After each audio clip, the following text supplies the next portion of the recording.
A very good morning to everyone. I am Manoj Somar and I welcome you in English Toppers Academy. Dear students, we will continue the chapter The Pandavas in Exile. As you know that the Pandavas went in the search of water and now this is the turn of Sahdev. तो यहाँ से continue करेंगे. He could still see nobody. He seemed to be alone except from the birds chirping in the trees and the dragonflies zooming over the water. तो जब सहदेव वहाँ पे पहुँचे पुल के पास तो वहाँ पे कोई भी नहीं था और जो बर्ड्स थी वो क्या कर रही थी, चहचहा रही थी और ड्रैगन फ्लाइज जो है वो पानी के ऊपर जो है वो तैर रहे थे. और ये इन्होंने देखा. It must be very fancy, Sahadeva thought. The hot sun makes my imagination work. और मतलब उन्होंने कहा कि नहीं नहीं ये कुछ नहीं, ये सब ऐसे ही है और चूंकि इतनी गर्मी है तो ये सब मेरी कल्पना है, यानी कि इमेजिनेशन है. He decided to ignore the voice of invisible speaker. He was too tired and thirsty to wait. और उन्होंने जो वॉइस उनको यक्ष की सुनाई दी थी उसको भी इग्नोर कर दिया. और सबसे बड़ी बात है कि वो चूँकि इतनी ज़्यादा थकान उनको महसूस हो रही थी और वो प्यासे भी थे तो उन्होंने रुकना बिल्कुल पसंद नहीं किया. He made a cup of his hands and kneeling down began to drink. और उन्होंने जो है अपने हाथों से एक कप, जैसे पानी पीते हैं ना हम लोग तो दोनों हाथों को जोड़ के क्या बनाते हैं, उस तरह उन्होंने बनाया और kneeling down to begin to drink. और वहीं पे बैठ गए घुटनों के बल और उन्होंने मतलब पीना स्टार्ट कर दिया. But hardly had the water touched his lips. यानी कि अभी जो वाटर था वो लिप्स को टच भी नहीं कर पाया था. When he felt himself struck down. तो उनको लगा कि अब उनको बेहोशी टाइप की आ रही है. Sahadeva senses reeled. और जो सेंसेस थे उनके वो बिल्कुल क्या हो गए, बिल्कुल ख़त्म होने वाले थे. मतलब उनको कुछ भी समझ में नहीं आ रहा था, बिल्कुल अनकॉन्शियस होने वाले थे. The world went dark and he fell down unconscious. और जो दुनिया थी आसपास की, मतलब जो एरिया था वो कैसा दिखने लगा, डार्क दिखने लगा और वो वहीं पे बेहोश हो गए. When Nakula arrived shortly after, he was grieved and surprised to see his brother in this condition, but so great was his own thirst that he did not wait. अब नकुल आए तो उनको भी उन्होंने देखा कि सहदेव तो वहीं पे पड़े हुए हैं अनकॉन्शियस. और जो इस कंडीशन में देखा तो उनको दुख तो हुआ, लेकिन चूंकि वो भी बहुत ज़्यादा प्यासे थे तो उन्होंने भी वेट नहीं किया. He rushed to the water's edge to drink. वो भी आगे बढ़े और किनारे पे जाके पानी को पीने की उन्होंने भी कोशिश की. But as he stooped he too heard the Yaksha's warning voice. जैसे ही वो आगे बढ़े तो उनको भी एक वार्निंग सुनाई दी.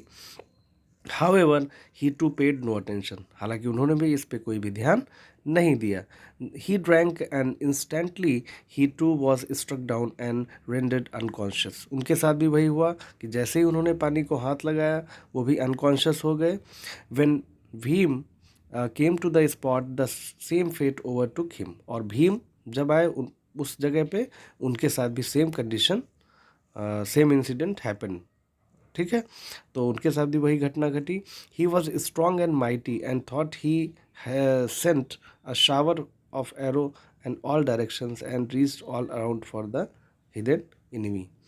तो उनको भी लगता था कि वो इन सब चीज़ों का मुकाबला कर लेंगे और लेकिन ऐसा कुछ भी नहीं हुआ. Arjuna feared no better, and when Yudhishthira came at last to the pool in search of them, he found his four brothers lying as if they were dead. अब जो अर्जुन के साथ भी सेम कंडीशन वहीं पे हुई. फिर लास्ट में कौन आया, युधिष्ठिर आए और उन्होंने अपने भाइयों को वहीं पे लेटे हुए देखा. उनको तो ऐसा लगा कि जैसे उनके भाई अब इस दुनिया में नहीं रहे. They were dead. For a long time Yudhishthira wept over them. यानी कि युधिष्ठिर चूँकि बहुत ही इमोशनली स्ट्रांग थे, फिर भी उन्होंने भी वो भी देख के ये रोने लगे अपने भाइयों को. Then feeling his thirst overpower him he dragged himself to the edge of the water. Drag का मतलब अपने को खींच के ले जाना, और वो भी वाटर के पास ले गए. But as he went down Yudhishthira heard the Yaksha's warning voice. और जैसे ही वो नीचे झुकने वाले थे तो उन्होंने भी एक यक्ष की आवाज़ सुनी. Yudhishthira looked around. चारों तरफ देखा. Who are you, he ask, उन्होंने पूछा कि आप कौन हैं।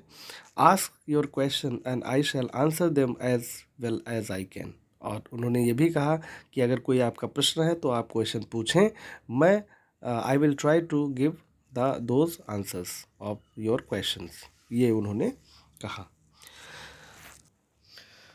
Then the voice said I am a Yaksha, तो फिर जो आवाज़ थी उसने क्या बोला, द वॉइस इंट्रोड्यूस हिमसेल्फ, और बोली कि मैं यक्ष हूँ।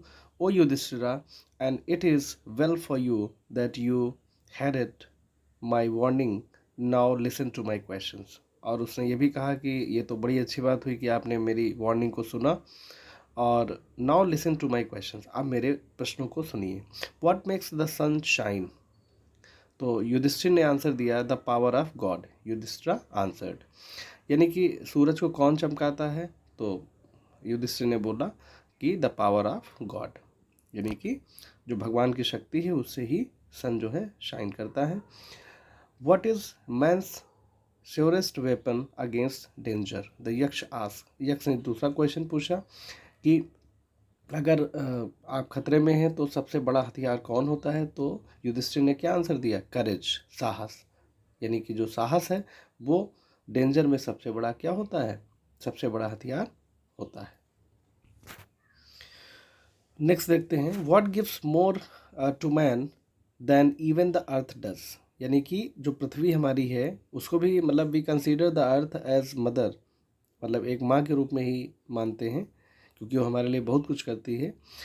What feeds him and sustain him and makes him strong, the यक्ष क्वेश्चनड, यानी कि पृथ्वी से भी ज़्यादा अगर कोई आपके लिए कुछ करता है तो वो कौन है, तो युधिष्ठिर ने रिप्लाई दिया, a mother, surely it is only a mother who gives a man life and feeds him and sustains him, a mother is more than the earth, यानी कि माँ से ज़्यादा पृथ्वी भी नहीं है, पृथ्वी भी माँ के बाद ही आती है, क्योंकि जो माँ है वो जन्म देती है, हमें खाना खिलाती है यानी कि फीड करती है, और हमारा जो है वो ध्यान रखती है, सस्टेन करती है, मतलब डेवलप करती है हमारे शरीर को।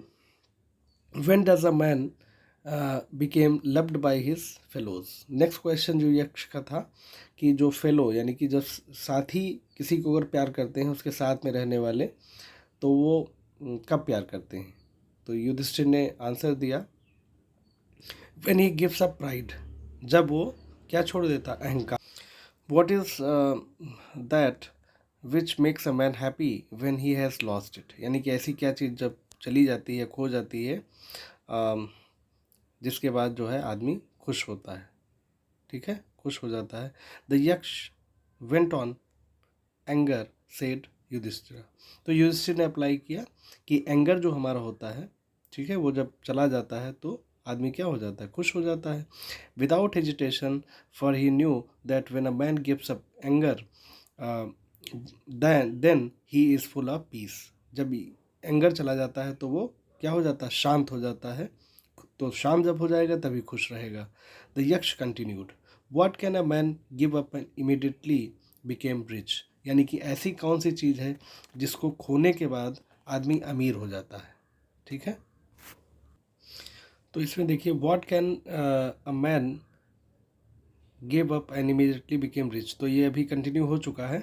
तो इसमें युधिष्ठिर जो है उन्होंने आंसर दिया डिज़ायर, डिज़ायर यानी कि इच्छाएं, अगर हमारी इच्छाएं ख़त्म हो जाएं, ठीक है, या मर जाएं, तो क्या होता है, तो हम लोग अमीर हो जाते हैं, क्योंकि इच्छा जो होती है वही गरीब बनाती है ना, कि अब हमारे पास ये नहीं है, फिर ये नहीं है, फिर ये नहीं है, जितना आप चीज़ें लेते जाते हैं, चीज़ें आपको मिलती जाती हैं, उतनी ज़्यादा जो है डिज़ायर्स बढ़ती जाती हैं।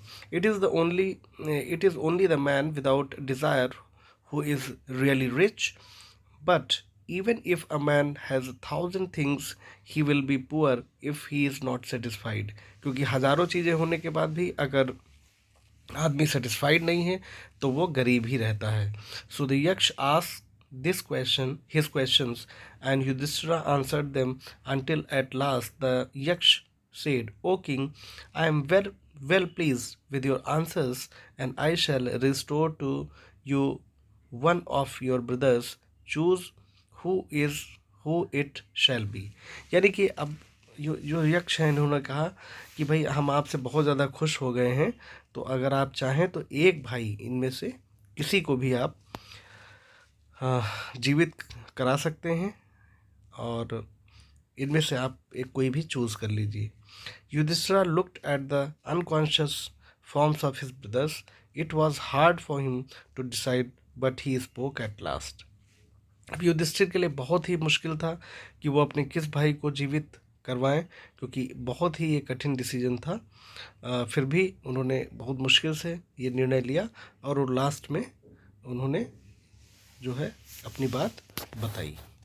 So this is enough for today's video. Thank you for watching the video. We will continue the chapter in our next video. Thank you. Have a great day.